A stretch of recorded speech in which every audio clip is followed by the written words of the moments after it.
Hello, and thanks for tuning in to Hand to Hand in the Trenches, a missionary story podcast. I'm Caleb Hickam. And I'm Kimberly Croker. And we are your hosts for this episode of Hand to Hand. Hand to Hand is a ministry outreach of Charity Baptist Tabernacle in Amarillo, Texas. And Hand to Hand is a missionary story podcast that tells the true stories of Christians around the world who have hazarded their lives for the Word of God and the testimony of Jesus Christ. Welcome back again. This is part number 2 in the series on Baxter McLendon, who was also known as Cyclone Mack. Yeah, that's right. Last week we talked about how young Baxter was a very rebellious child who despised all authority and was always causing trouble for his teachers and picking fights with his classmates at school. And we also told how he heard an old preacher at a camp meeting say that God might one day call him to be a preacher. You little boys there in the back, I hope you'll come down here to the front tonight and give your heart to God. He may call some of you to preach one day. So, even though Baxter didn't get saved for many years, way back in the back of his mind, Baxter always felt that God had a plan for him. So let's go ahead and get started on this story. Absolutely. So, as we said last week, a rebellious child will often grow up to be a rebellious adult. And that is exceptionally true of Baxter F. McLendon. As Baxter grew into a young man, he was anxious to find a job to get out of the cotton field. He had always hated it. And he was a very smart young man, and so he quickly found various jobs, but with his incredible intelligence and memory, he also became a very skilled poker player and gambler. Deal me in, boys. Today is payday. It wasn't very long before Baxter was only working his regular job as a salesman in order to maintain the appearance of respectability, but he made most of his money gambling. Mack, are you going to help your father with the cotton harvest this year? Heck no. I'll hire somebody to help him. I ain't going to do it myself. You don't much like working in those fields, do you, Mack? You know I can make more money in one night just playing cards and pouring whiskey than that whole lousy cotton farm can make all year. Okay, hang on just a second, Caleb. Let's go ahead and take a second and talk about that whole pouring whiskey thing and what that means. Yeah, that's a good question, Kim. So Baxter lived in what's called a dry county of South Carolina. In the early 1900s, it was illegal in this county to make or sell alcohol. And so Baxter, or Mack as his friends called him, became involved in making and selling illegal whiskey, a process which was called bootlegging. Plus, the gambling was illegal as well, so Baxter was making his living by this time as a full-blown criminal. And pretty soon, while Baxter was making his living as an illegal gambler and bootlegger, he got into the habit of carrying a pistol with him every day. You know, just in case. One day, Baxter was summoned to the office of the local district attorney. Come in, Mr. McLendon. Come in. Coffee? No thank you, sir. What's this all about? Well, Mr. McLendon, or Mack. Do you mind if I call you Mack? I don't mind. What is going on? Well, Mack, the thing is this. We know about the bootlegging and the illegal gambling. You know you could be facing a pretty large fine at best and jail time at worst. You know that, don't you?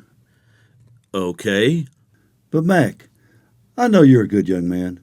There is no need for you to go to jail. All you have to do is help us out a little. I don't understand. Mack, I want you to give me information on the storekeeper, Willie Baldwin. I know he's a worse bootlegger than you. He is the real threat. I don't care if you sell a little booze or make a few bucks playing cards. I want to send him to prison. If you help me, then I'll overlook your crimes. If not, then I'll come down on you. Okay, so you want me to be a snitch? Whatever you want to call it, Mac. No way. I'm not going to betray my friends. No, sir. If you don't do it, I'll send the sheriff your way. Send him. I don't care. I ain't no snitch. You'll be sorry, McLendon. You'll be sorry. So, the thing that everyone needs to know is that the attorney was only bluffing. He didn't have any evidence on either Baxter or the other bootlegger, and was only trying to get one of them to betray the other. Baxter refused, but the other man was not quite so loyal as Baxter, and he very quickly agreed to testify against Baxter. When Baxter found out his associate, Willie Baldwin, had betrayed him, he was furious, and Baxter, in a rage, determined to kill Willie Baldwin. Baxter's own gun was, he believed, too small to shoot a man. So, he tried to borrow a larger gun from some of his criminal buddies. But no one wanted Baxter to murder a man with their gun, and they all refused to loan him one. Then Baxter, in a rage, went and bought a brand new .38 Smith & Wesson revolver. This one'll do just fine. Then Baxter loaded the pistol and headed down the street to the little grocery store that was owned by Willie Baldwin. He walked in the door and then across the room, right up to Willie Baldwin. Well, Mac, what are you doing here? He has a gun!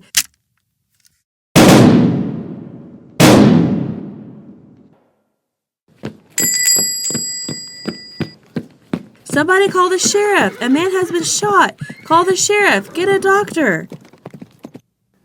When the sheriff arrived, he had to push his way through the crowd. Let me through. Make a path here. Did anyone see what happened?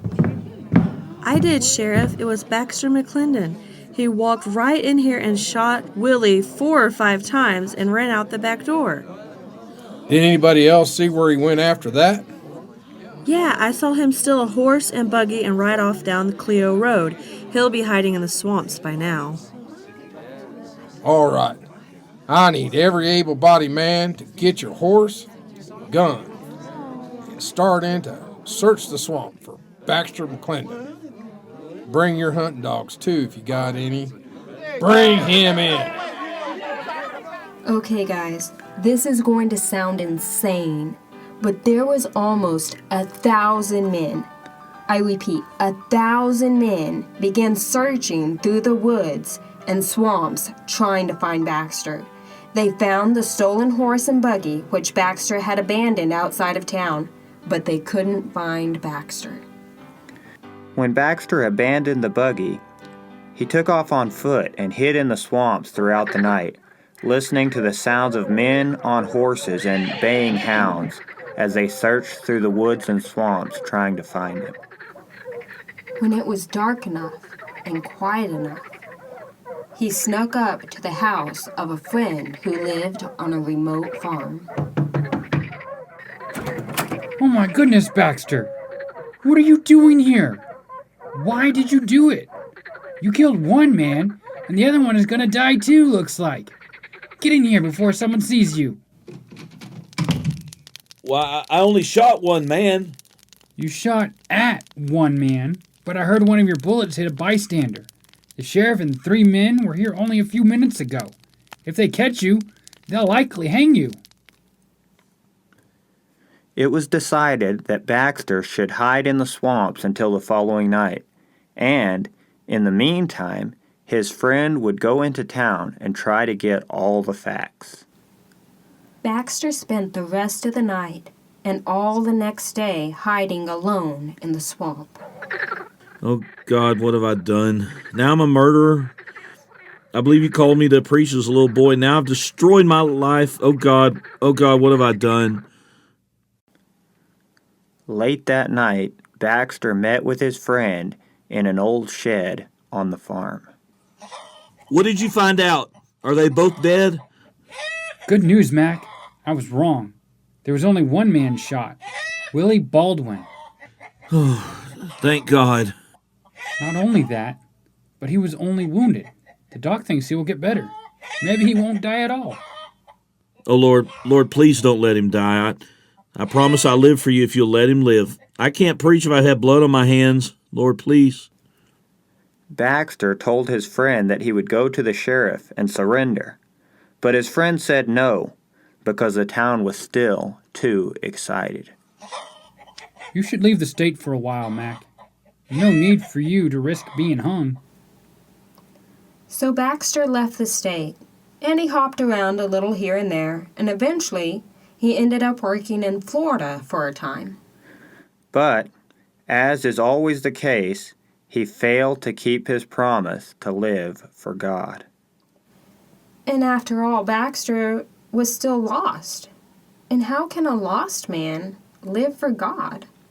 It's not possible. Well, anyway, in Florida, Baxter worked as a salesman, but it wasn't very long before he was playing cards and making his living as a gambler once again. Full house, boys. Looks like I win again. Oh, man. How does he do that? Once, while Baxter was living in Largo, Florida, an old preacher man named Jimmy Little came to town.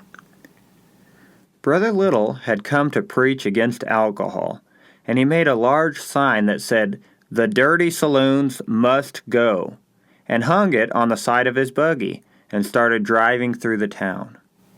And, as you can imagine, all those drunken bullies quickly began to gather into a mob. The dirty saloons must go. Who does this dirty fool think he is? Well, I bet we could teach this old son of a gun a lesson. Come on, boys. The mob pulled Brother Little from his buggy and with a flurry of cursing began to push and shove him around. But just then, Baxter McLendon arrived on the corner. What's going on, Slim? Well, that old Pharisee is condemning us all, trying to work up a temperance movement here in town. I expect he'll change his tune when we get done with him. Baxter pushed his way through the crowd, right up to Jimmy Little, and then reached under his coat and yanked out his Colt .45 pistol.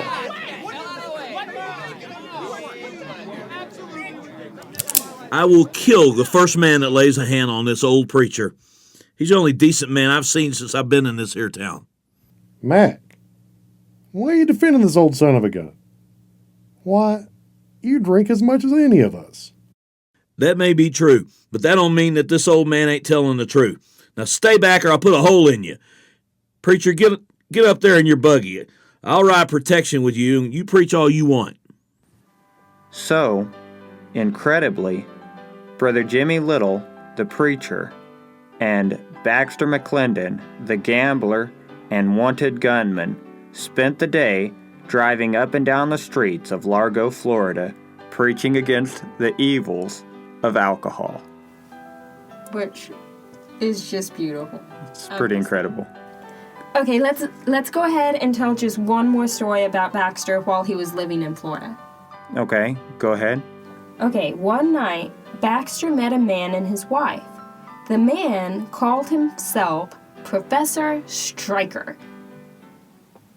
Baxter, my boy, let me buy you a beer. Thank you, Professor. That's very kind of you. As the beer turned into 2, and then 3, and then 6, the professor explained to Baxter that he and his wife were running a con game in which they pretended to be able to tell people their futures by reading their palms.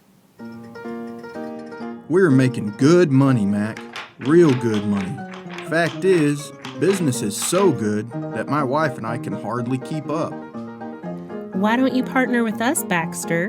Why, with your personality, I think you would be really good at this palm reading. Well, I don't know anything about it. You don't have to, my boy.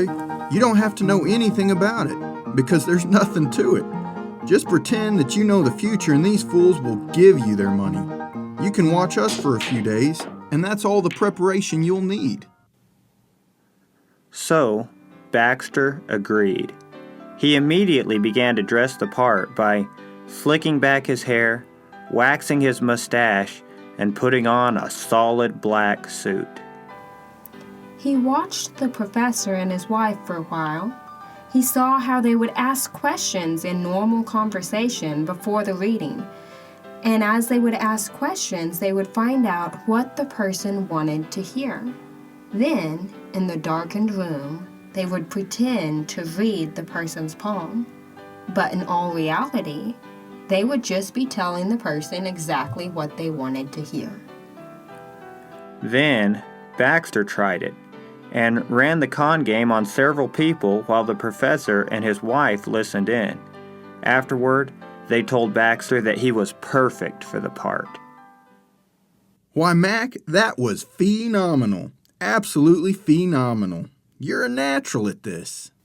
I've never seen someone who was so good at it right away. It was the height of tourist season in the Florida town, and Baxter and the strikers were making money hand over fist, cheating the tourists.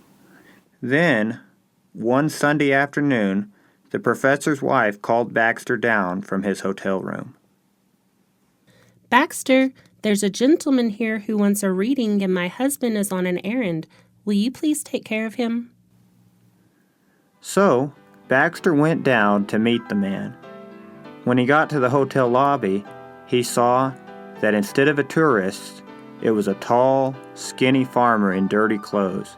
His pants were patched and were too short to reach all the way to his ankles. It was obvious that this man was a poor man. As they walked down the boardwalk towards the so-called mystery tent, where they would have the palm reading, Baxter started to ask the poor man questions. Tell me, mister, how long have you owned your farm? I don't own the farm. I only rent it. I'm a poor man. I don't know nothing. You see, that's why I came to you. I'm hoping that by reading my palm, you can tell me what job I'm best suited for. I've been broke all my life. Baxter looked at the poor man and remembered his own poor parents. He thought of how much they had struggled and how they couldn't afford to waste any money. Mister, you need to know that we're just down here pretending to tell fortunes so we can cheat the tourists.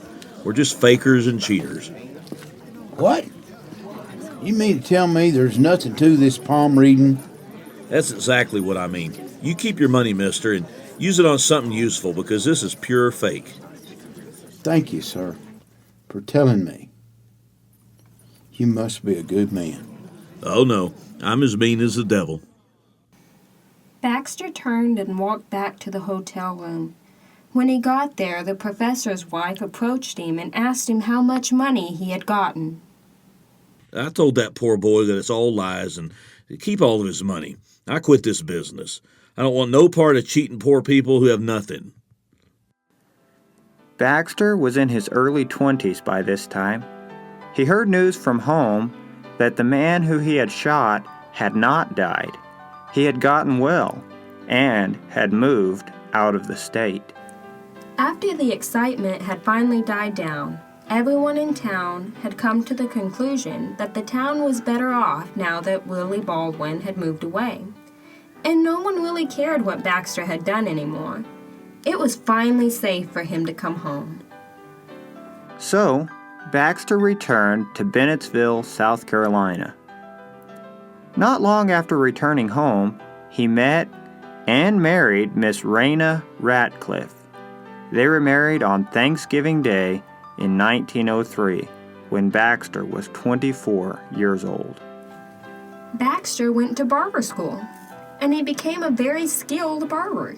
He opened a barber shop in his hometown, and he and Rana started a family. But all was not as it seemed. Baxter was still involved in illegal gambling, which he would operate out of his barber shop. After he closed the shop in the evenings, he would set up tables in the back and play cards and shoot dice until late in the night. But all that was about to change. One day, several preachers came to town and set up a camp meeting tent in the vacant field about a block from where Baxter's barber shop was. The preachers put up posters around announcing singing and preaching every morning and every night. Baxter didn't pay it any attention. But that night, after the shop closed, he set up his table and waited for the other poker players to arrive. But no one did. Where is everyone? Why isn't anyone here yet?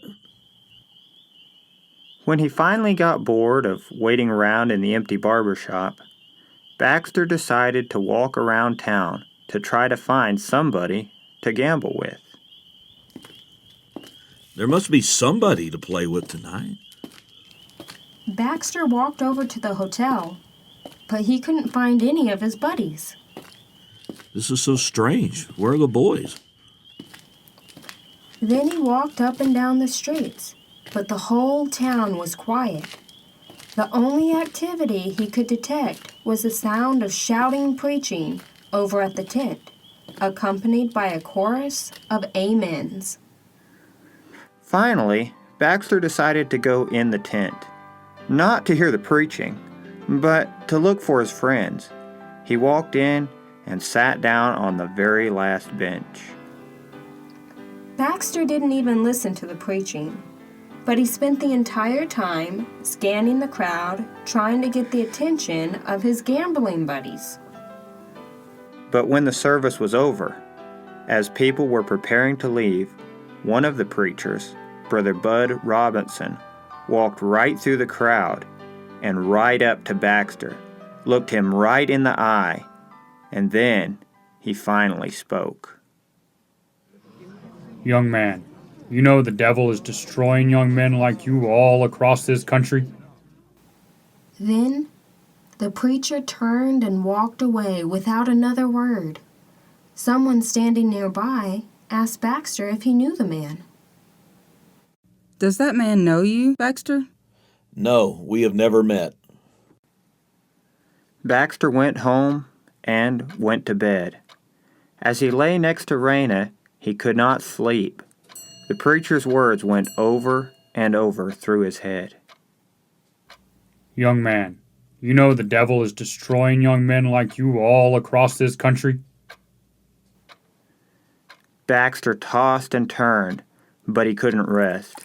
He got up and took a long drink of whiskey and laid back down again.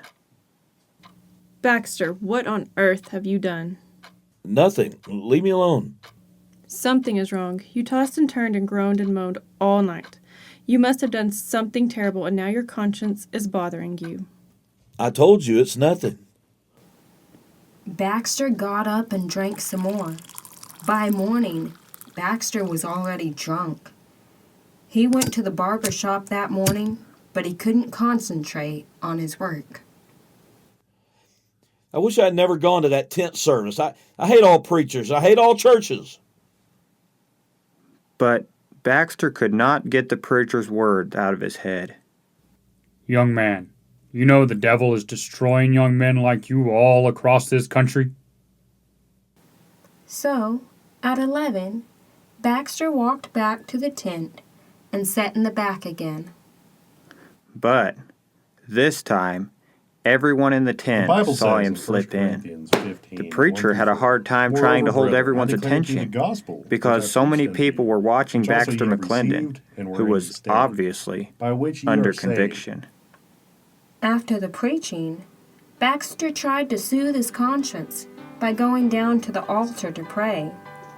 Of course, it didn't work. Then he went back home for lunch. As they were eating lunch, the neighbor woman came by and knocked on the door. Raina answered while Baxter kept eating. The neighbor told Raina how Baxter had been to the tent revival that morning and had even gone down to the altar. When Raina came into the dining room, she was crying tears of joy. Baxter, come home from work early tonight and I will go with you. She didn't tell him she was talking about going to the revival service. All she said was, "I'll go with you." Baxter didn't say anything either, but he knew what she meant. And he came straight home after work, and they walked together over to the big tent. Raina walked Baxter into the tent and down to the very front row. The preaching was hard that night, when you put your faith but Baxter was in your still trust trying in to the Lord hold Jesus out. Christ and what he did on that cross. Raina the and death, Baxter the went burial, to every the service, resurrection. morning and sinner evening, friend, I call on you today for the whole to week. please Baxter let this be your kept day on of trying to salvation. bargain Stand with up God, and saying call upon the name he of the would be a Lord. better Come person, forward if you want to be saved. not Call accepting upon the name of the Lord free before gift it is too of salvation. Oh, God, I won't gamble anymore. After one service, he promised not to gamble anymore and threw away his dice. And after another, he promised he would stop drinking. But these were nothing more than a man trying to be righteous before God.